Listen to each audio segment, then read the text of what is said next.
حابب اسال حضرتك يا دكتور احمد على الترند بتاع الحقن المجهري.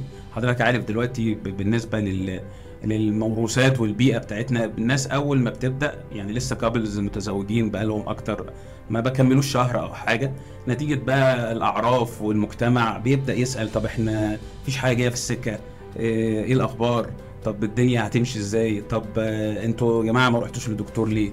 فموضوع تحول شويه الى هوس خصوصا في المجتمعات الاقليميه والارياف بتاعتنا يعني.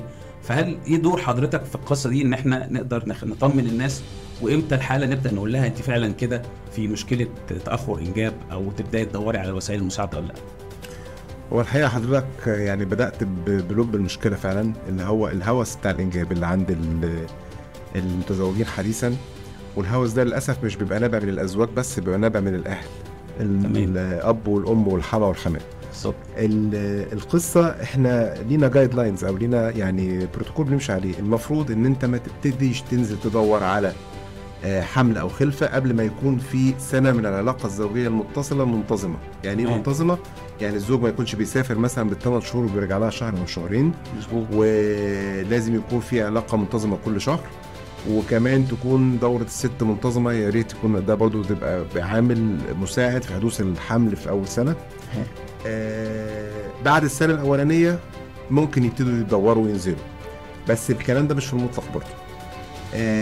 لأن لو واحدة ست متجوزة عندها 40 سنة عندها تأخر في سن الزواج، فهي اوريدي بتبقى داخلة فترة الزواج دي وعمرها الخصوبي بدأ ينتهي ومخزون البويضات بتاعتها بدأ يقل.